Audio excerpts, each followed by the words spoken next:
gene, isso, mas eu posso também dizer assim, que ele é a expressão do meu gene, né? É aquilo que o meu gene faz com que se forme no meu organismo, né? Então, igual você falou, a cor dos olhos, isso é o meu fenótipo. Agora, genótipo, o que seria o genótipo? É o gene. E isso são os nossos genes. Então, a constituição gênica de um indivíduo é o genótipo. Agora, para cada característica, nós falamos que, assim, toda regra tem exceção. A gente vai ver futuramente que isso tem algumas exceções. Mas, por enquanto, vamos pensar o seguinte, que para cada característica nossa, nós temos um par de genes. Então, se é um par, são 2 genes. Quando esses 2 genes são iguais, como é que eu chamo isso? Homozigoto ou heterozigoto? Fala para mim, Marcos Vinícius. Homozigoto. Isso. E aí, Marcos Vinícius, quando os 2 genes alelos, o par de genes, são iguais, como é que eu chamo? Homozigoto ou heterozigoto? Cadê o Marcos Vinícius?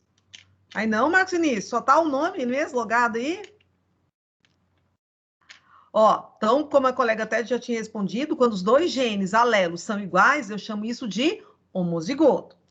Bom, para cada característica, de novo, eu tenho um par de genes. Se o par de gene é diferente, eu vou chamar isso como, hein, Enzo Gabriel, lá do nono D?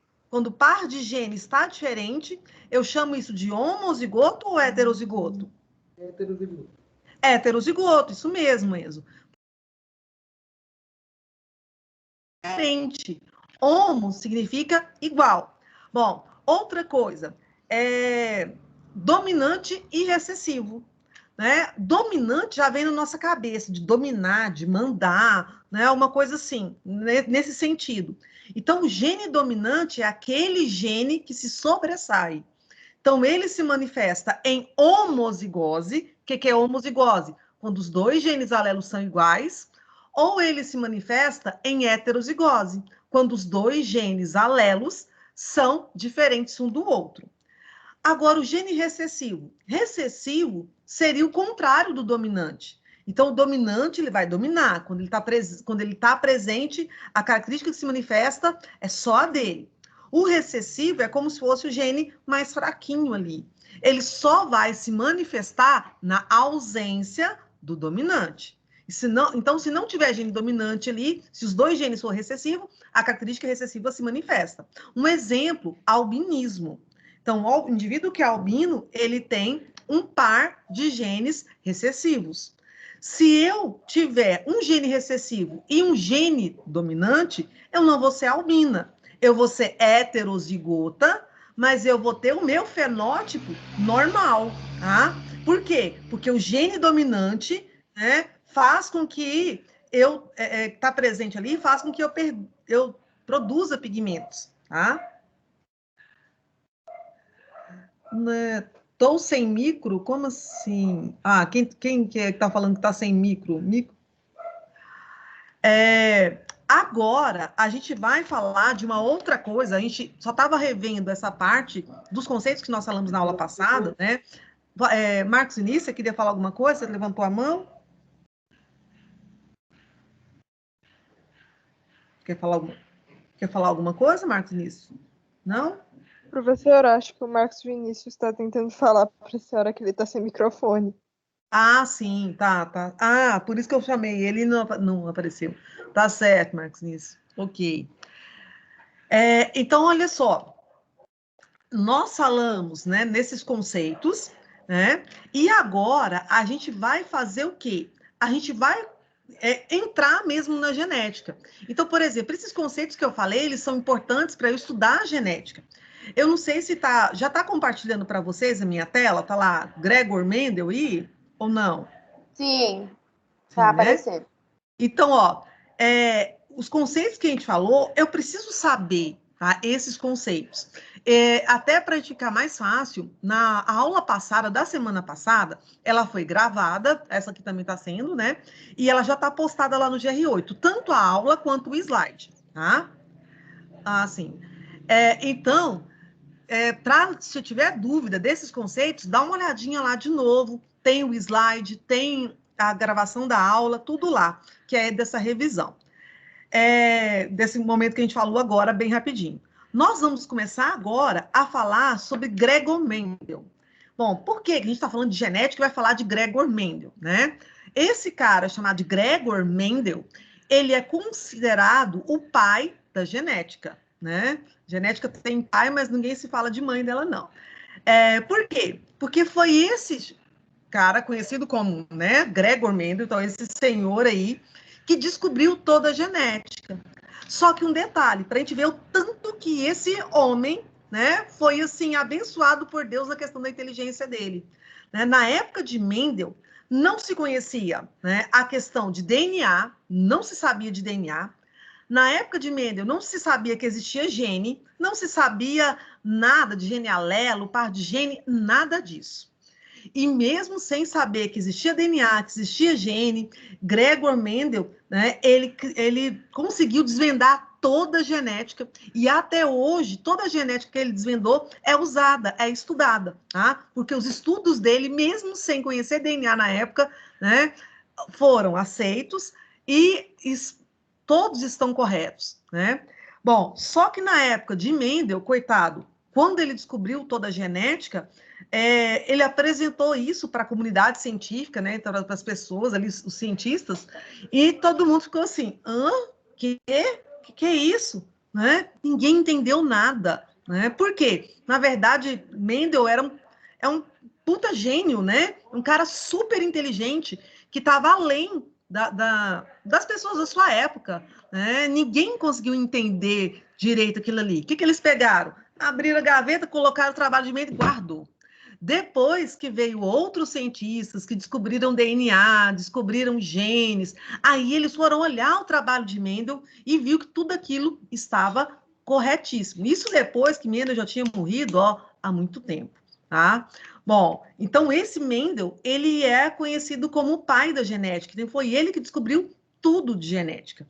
Então, só para a gente ver o tanto que esse cara, ele é inteligente, né? Inteligentíssimo. Então, ele é um dos grandes gênios. Para mim, como bióloga, sou apaixonada em Mendel, né? Então, na biologia, para os biólogos, Mendel e Darwin, eles são os nossos amores. Eu, particularmente, gosto dos dois, mas parece que Mendel ainda é mais dono do meu coração, porque ele é demais. Eu acho que eu já ouvi falar sobre ele. Eu não sei, eu acho que eu já ouvi falar. Eu acho que ele veio de uma família muito pobre, ele nunca teve grandes luxos, ele sempre estudou muito. Ele veio de uma família o quê? Como que é? Uma família pobre. Isso mesmo, muito bem. Né? Bom, Mendel, realmente, como você está falando, ele veio de uma família humilde, né? E na época dele, para se estudar, as pessoas tinham duas opções. Ou era rico, né? E aí você tinha, então aqui está o Mendel aqui, ou ele tinha que nascer de um berço de ouro, ser rico para poder estudar, ou ele tinha que se dedicar à vida religiosa. Então, Mendel, ele era filho de camponeses, os pais dele eram humildes, não tinham condições, né, de pagar os estudos para ele. Então, o que Mendel fez? Ele queria muito estudar. Então, ele pensou, então eu vou me dedicar à vida religiosa. Né? Eu entrando num convento, num mosteiro ali, eu vou poder estudar, né? E aí eu vou me dedicar a essa vida religiosa e vou estudar ao mesmo tempo. Então, essa foi a opção de vida que ele teve, né? Justamente pelo interesse, claro, né? Provavelmente ele devia ter alguma vocação religiosa também, mas fala-se que o interesse principal dele era a questão de estudo, né? Porque ele não poderia estudar pelas condições financeiras da família, né? E aí a única forma dele estudar seria através dele se ingressar na vida religiosa, porque aí ele teria como estudar. Né? Então, quando ele entrou para esse mosteiro, ele se formou em botânica. Bom, o que é botânica? Botânica, hoje, é a área da biologia que estuda as plantas. E ele se formou nisso, né? Então, Mendel, ele nasceu em 20 de junho de 1822, né? Hoje, a República Tcheca, ali o local, né? Ele era filho de agricultores, de camponeses ali na época, né? E eles não tinham nada questão de luxo, eles eram humildes, uma família humilde, uma família pobre, e que não tinha condição de oferecer estudos a esse filho que queria muito estudar, né? E ele, aos 21 anos de idade, ele entrou para um monastério da ordem dos agostinianos, né? E lá que ele conseguiu estudar. E lá, Mendel, ele foi batizado com o nome de Gregor, né? Então, o nome de batismo dele mesmo, que os pais deram para ele, não é Gregor Mendel, é Johann Mendel. E aí, lá no monastério, que ele foi batizado como Gregor Mendel, tá? Então, esse nome Gregor Mendel veio de acordo com a vida religiosa. É como se a gente pensasse, né? Os religiosos, eles recebem uma outra denominação. E ele, no caso, ele recebeu esse nome de Gregor, né? Então, Gregor Mendel, na verdade, o nome de nascimento dele é Johann Mendel. Ixi, enrolei agora. Johann Mendel. Bom, Mendel, então, ele foi, então, um monge agostiniano bastante conhecido pelos seus trabalhos com ervilha, tá? Bom, por que ervilha? Então, ele estudava botânica, ele se formou em botânica. Então, botânica é uma área que é dedicada a plantas, né? E, sendo botânico, ele se dedicou a um determinado tipo de planta, que é a ervilha. Por que ervilha? Na verdade, a ervilha é uma planta de fácil cultivo. Como assim? É uma planta que ele vai plantar a sementinha dela ali, logo ela germina, já nasce, já cresce, dá flores, vai dar semente, vai dar frutos, sementinhas, né? E já vai nascer outra geração. Então, ela é uma planta assim de tempo de vida mais curto, de fácil cultivo, né? E que ele começou a observar características nessas plantas, né? Nas ervilhas. E foi através de estudar e observar as ervilhas que Mendel descobriu a genética, tá? Descobriu a transmissão das características hereditárias, mesmo sem ter conhecido o DNA, você ter conhecido o gene. Né? Para a gente hoje pensar, falar de genética sem falar do DNA, sem falar de gene, seria praticamente impossível, né? Porque tudo está ligado a isso. Mas ele conseguiu descobrir tudo sem saber que existia DNA, sem saber que existia, né, gene, nada disso, tá? Então ele conseguiu avançar. Então, pode falar. Isso daí é que a senhora falou na aula passada, que eu me lembro, sobre as leis de Mendel. Então, foi isso das ervilhas? A gente estava falando o seguinte, a gente não entrou na lei dele ainda, né? Mas, assim, essas ervilhas é o material de estudo de Mendel. É através dela que ele conseguiu ver como que é passada uma característica de geração para outra geração, né? Então, é como se eu pensasse assim, vou me imaginar, parece que a gente falar de ervilha, parece que é uma coisa irreal para a gente, não é igual o que é para a gente. Mas, assim, em todos os seres vivos, né? Seja a planta, a ervilha, uma bananeira, um pé de abacate, seja um animal, um cachorro, um gato, um papagaio ou ser humano, a transmissão das características hereditárias ocorre da mesma forma. Como, por exemplo, que pode ocorrer a transmissão? Que noção que a gente tem? Como que ocorre? Como que eu passo as minhas características hereditárias para os meus descendentes? Como é que a gente passa, gente? Através de quê? Genes. Dos nossos genes. E aonde estão os nossos genes? Aonde está isso? O DNA? No DNA. E o DNA está dentro das nossas células, certo? Então, na hora da reprodução, né, a gente está passando, mandando dentro da célula reprodutora o nosso material genético. Por isso que a gente falou tanto, ficou falando tanto, célula haploide, célula reprodutora, comentar do número de cromossomos, porque eu preciso de que vocês tenham essa base para a gente conseguir entender essas outras coisas agora, né? Então, Mendel, ele descobriu essa transmissão. Pode falar. Deixa eu só esclarecer uma dúvida aqui com a senhora, porque eu fiquei com dúvida no negócio. Então, o trabalho de Mendel, ele só começou a ser reconhecido depois que vieram novos cientistas, foi isso? Porque aí Isso. vieram novos cientistas. Então, na verdade, quando Mendel... Vieram novos cientistas e aí eles começaram a estudar sobre genes, esse tipo de coisa, e aí foi onde o trabalho de Mendel finalmente fez sentido, foi isso? Isso. Então, na verdade, aconteceu o seguinte, Mendel, ele, em vida, ele não foi reconhecido. Tipo, ele fez todo o trabalho, né? Tem duas leis, a primeira, a segunda lei de Mendel, né? Ele apresentou esse trabalho para a comunidade científica. Então, tipo assim, até hoje existe assim, se eu descubro alguma coisa, eu vou apresentar esse trabalho para uma comunidade científica e aí eles vão analisar. Quando Mendel descobriu tudo de genética, né, ele escreveu o trabalho dele, ele mostrou, né, para os outros cientistas ali que eram mais renovados, né, que eram. Aí eles olharam aquilo lá e falaram, gente, eu não estou entendendo nada. E você está entendendo? Não, também não. Né? E esse cara assim, esse trem tá esquisito. Não, parece que tá legal, mas eu não estou entendendo. Você está conseguindo entender, colega aí? E o outro também não. Aí o que eles fizeram? Não, vamos guardar esse negócio, vamos deixar esse negócio quieto. Guardaram aquilo lá. Né?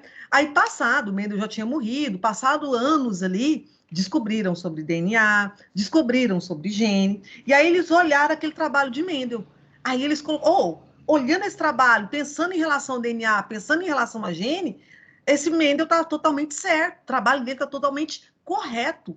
Ele que é o pai da genética, né? Ele já tinha descoberto tudo. Na verdade, quem descobriu, né, o DNA, descobriu lá gene, que foi depois de Mendel, ele não falou da transmissão das características hereditárias, né? Aí depois que foi se olhar o trabalho de Mendel novamente e ver que aquilo lá estava totalmente correto, né? E aí eles conseguiram entender aquele trabalho, né? Por isso que eu falei no começo da aula que o Mendel é um super gênio, um cara maravilhoso ali, muito inteligente, né? Ele desenvolveu um trabalho ali sem ele saber de várias coisas, ele conseguiu descrever toda a genética, tá? Bom, agora sim, continuando aqui, Obrigado, que a gente estava falando. com dúvida nessa parte aí. Não, toda hora que vocês tiverem eu, dúvida, eu não me incomodo de parar para explicar a vocês. Pode perguntar tranquilo, tá? É um prazer. Por que Mendel estudou as ervilhas, né? Por que as ervilhas? Por que não a maçã? Por que não a mandioca? Por que não arroz? Primeiro fato foi de ser uma planta de fácil cultivo. Como assim fácil cultivo? Ele plantava, logo germinava, né? Crescia bem rápido, já dava flor, dava a frutinha, ou, na verdade a fruta da ervilha é uma vagem, né? Onde vai estar a semente. E aí, já logo ele pegava aquela semente e já plantava de novo. Então, era uma planta muito fácil dele produzir. Tá? Então, por isso, uma das razões. Outra coisa que ele observava também nas ervilhas era o grande número de descendentes que nascia. Então, ele plantava uma ervilha, nascia, dava várias sementinhas, e aí cada sementinha ele plantava, nascia várias outras ervilhas. Então, ele observava várias espécies ali. E ele também observava variações de fácil identificação com características distintas. Como assim variações? Aí entra a questão do fenótipo. Então, ele observava que ele tinha um pezinho de ervilha, que todas as ervilhas, aquele pezinho de ervilha, só dava flores brancas. E ele tinha uma outra variedade de ervilha, que as flores só davam roxinhas, um púrpura ali, meio roxinha. Aí ele tinha ervilha que a semente era amarela. Ele tinha um outro pé de ervilha que tinha sementes verdes, que é o que a gente mais conhece, né? Então ele via lá as variedades, né? Ele conseguia identificar as variedades de características distintas. Então, por exemplo, cor da semente. Ele tinha dois fenótipos distintos, duas cores distintas. Nem fenótipo ele usava na época, né? Que seria quais cores? Verde e amarela, para a cor da semente. O formato da semente. Então, vamos imaginar igual, vamos pensar em feijão. Todo mundo conhece feijão. Talvez ervilha alguém não tenha visto ainda, né? É meio difícil, mas vamos pensar talvez assim.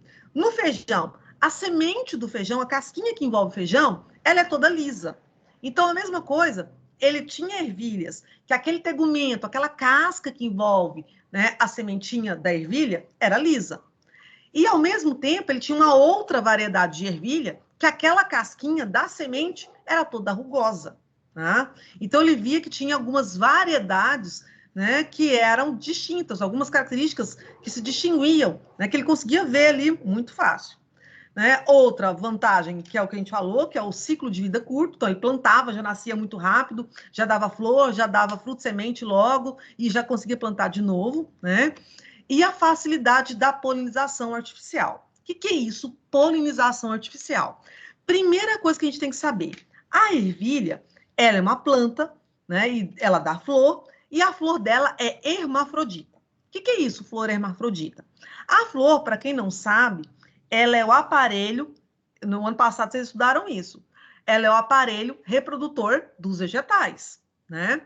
E dentro da flor, eu posso ter flores de determinadas plantas que são de sexo separado, isso a gente trabalhou o ano passado, eu lembro de trabalhar com vocês, quem foi meu aluno no ano passado. Então, por exemplo, pé de mamão. Tem o pé de mamão que dá flor masculina, e tem o pé de mamão que dá flores femininas, né?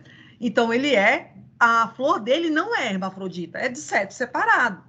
Agora, na ervilha, a flor é hermafrodita. O que é isso? Numa mesma flor, vai ter o aparelho reprodutor masculino e o aparelho reprodutor feminino. Isso numa mesma florzinha. E ele observou também que a planta fazia o seguinte, era uma característica dela. As pétalas só se abriam, então o aparelho reprodutor feminino estava dentro da flor e a pétala fechada. E lá dentro, quando a pétala estava fechada, já ocorria a polinização. Então, o aparelho masculino fecundava o feminino. E quando abria, geralmente já tinha polinizado. Para que ela fazia isso? Por que essa planta fazia isso? Para evitar fecundação cruzada, para evitar polinização vinda de outro, um inseto, por exemplo, uma borboleta ou uma abelha, trazendo grão de pólen de outra flor, né? Então, aquela planta, ela se mantinha por gerações e gerações sem ter mistura de material genético. Bom, só que Mendel fazia a polinização dessa planta facinho. O que ele fazia? Ele abria aquela flor, né? Tirava, por exemplo, de uma flor o aparelho reprodutor masculino para evitar que ela se auto-polinizasse, né? Como se ela se auto-engravidasse ali, falando como se fosse animal, né? Então, ele utilizava ali esse método que era fácil para ele. Então, era uma planta que ele cultivava com muita facilidade, né? Então, ela tinha essa facilidade ali. Né? Então, aí, ele viveu cerca de 7 anos, né? Fazendo esses trabalhos, estudando isso daí. Né? Então, no mosteiro onde ele vivia, ele realizou os seus famosos estudos com ervilha e demorou cerca de 7 anos para concluir esse trabalho dele. Tá? Bom, nos trabalhos, né, que ele analisou ali a cor da semente, a forma da semente, ao tamanho da vagem, a cor da vagem, a altura da planta, a cor da flor, a posição da flor na planta, né? Então, se ela estava mais na ponta, ou se ela estava nos galhos mais baixos. Tá? Então, ele observou várias características. Tá? Bom, uma coisa que ele conseguiu, que ele fazia, né, foi essa questão de fazer a polinização cruzada. Então, Mendel, ele fazia essa polinização entre as plantas. Como assim? Mendel, ele escolheu uma característica. Então, por exemplo, aqui, só para a gente ter noção, tá aqui, numa pazinha, as ervilhas com a semente de cor verde. E aí, em outra pá, as ervilhas com a semente de cor amarela. Bom, o que Mendel fez? Ele tinha lá uma plantinha de ervilha, que dessa plantinha de ervilha só nascia sementes com cor verde. E ele tinha um outro pezinho de ervilha que só nascia sementes, né, de cor amarela. O que ele pensou em fazer? Vou fazer um cruzamento entre as duas ervilhas, entre essas duas variedades, da ervilha de cor amarela com ervilha de cor verde. E aí, o que ele resolveu fazer? Né? Aí ele pegou a flor. Então, tá aqui a flor de ervilha. Né? Ele pegou essa flor de ervilha e uma das flores, ele retirou o aparelho reprodutor masculino. Na outra, então aqui, por exemplo, nessa roxinha, tá vendo que tem uma tesoura ali? Então, ele pegou essa tesourinha e cortou o aparelho reprodutor masculino, né, que seria essas pontinhas que ficam ao redor. E ele deixou só o feminino. E aí ele foi lá na outra ervilha diferente, que tá até a cor da flor diferente, pegou ali, ó, com um pincelzinho, o grão de pólen, que é onde está o aparelho reprodutor masculino. E sujou o aparelho reprodutor feminino dessa flor roxinha com grão de pólen da outra variedade de ervilha, né? Então, ele fez uma fecundação cruzada. Ele misturou o material genético, né, de duas ervilhas aí, tá? Bom, aí o que ele obteve, então? Primeiro, geração parietal. O que é isso, professora, geração parietal? Geração parietal são os pais. Geralmente, esses pais, eles são puros. Como assim puros?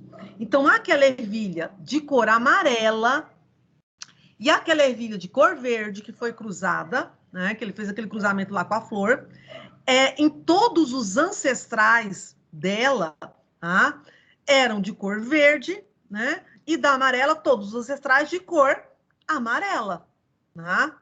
Bom, então ela não tinha mistura de material genético, elas eram a geração parietal ou geração pura, tá? Bom, então a gente representa elas por sementes amarelas, vezão, vezão, sementes verdes, vezinho, vezinho. Agora me diz uma coisa, vou até colocar num outro slide anterior aqui, para a gente entender por que a gente colocou o V. Olha só, né, no experimento de Mendel, então ele cruzou lá a ervilha amarela com a ervilha que produz sementes verdes, e só nasceu na primeira geração de filhos, que é o que a gente fala de F1, todas as ervilhas que nasceram de cor amarela. Agora, pensa uma coisa comigo, né? Fala para mim, Enio, o que você ia concluir? Se você cruzou lá uma planta que dá sementes amarelas com outra planta que dá sementes verdes, e aí nasceu dos filhotinhos dessas duas plantas, só nasceu plantinhas que têm sementes amarelas. Quem que foi dominante, Enia? Fala para mim, o amarelo ou o verde? O amarelo. O amarelo. Por que você acha que o amarelo foi o dominante? Pois, mesmo tendo a opção de nascer verde ou amarelo, o amarelo foi mais forte, já que só nasceu espécies com sementes amarelas. Isso, né? Então, ó, por exemplo, aqui, o que ela falou tá certíssimo. Só vou falar de outra forma aqui, mas o que ela disse tá corretíssimo. Professora, Pode falar. eu tenho uma dúvida. Tem jeito das duas cores se misturar? Sim, mas aí seria uma outra variação, que a gente não vai estudar por agora, que é uma coisa chamada de ausência de dominância, tá? Aí, por exemplo, existe isso, vamos pensar um exemplo que é mais fácil da gente ver. No gado, né? Existe o gado que é malhado, um boi, uma vaca que é malhado. Então, ele tem manchas marrons e manchas brancas. Então, eu pegar lá uma vaca branca, né, e um boi todo marronzão, que é chamado, essa cor marronzona é chamado de ruão, e aí nasce um filhote todo malhado. Então, aí não houve uma dominância, certo? Aí isso é uma exceção à regra de Mendel, né? Então, a gente vai ver que tudo na biologia, toda regra tem exceção. Na biologia, esse ditado cai como uma luva. Assim, é claro que a gente vai ver que a maioria das coisas tem dominância, mas nem tudo tem. Existem algumas coisas que têm exceção, tá? Aí, no caso do gado aparecer assim, aí seria uma ausência de dominância. Aí apareceria o que você está falando. Poderia aparecer as duas? Sim. Mas só que existem características que são dominantes. Então, no caso da ervilha, eu cruzar uma ervilha verde com uma ervilha amarela e nascer na mesma ervilha verde e amarelo, não nasce, certo? Pode ocorrer isso em outras características, em outras espécies, né? Por exemplo, o Mendel não viu isso. Por isso que ele não falou de ausência de dominância, tá? Mas, assim, existe isso? Existe sim, tá? Bom, então, olha só, para a gente ver essa questão que a gente estava falando. Então, ele pegou, que até a colega tinha respondido corretamente, ele pegou lá duas plantas puras, uma de cor amarela, outra de cor verde, a sementinha, cruzou as duas, e nasceu na primeira geração de filhos. Esse F1 que está escrito aí chama-se primeira geração filial, primeira geração de filhos. Nasceu 100% amarela. Isso quer dizer o quê? Quando o Mendel viu isso, ele ficou doido. Ele pensou, não, tá errado, alguma coisa de errado eu fiz. Ué, mas eu misturei verde com amarelo. Tinha que nascer verde e amarelo. Tem alguma coisa errada. Ele repetiu isso várias vezes, né? Ele fez... Por exemplo, igual eu mostrei no desenho lá, cortou de uma, ele fez o inverso, fez isso várias vezes e sempre que ele cruzava uma planta pura, né, verde, com outra planta pura, amarela, só nascia amarelo. Então, daí é que ele começou a pensar o seguinte, existe, então, características, ele nem usava a palavra gene, porque não tinha descoberto na época dele gene ainda, né? Aí ele falou assim, então existe algumas características que são dominantes. Então, existe alguma característica que domina. É aí que ele começou a usar, falar de características dominantes. E hoje a gente não fala, a gente pode até falar, não é errado falar característica dominante, mas a gente fala assim em questão de gene dominante, né? Bom, então ele conseguiu ver isso. Só que ele ficou intrigado, porque nasceu o F1, ele é filho de um verde com um amarelo.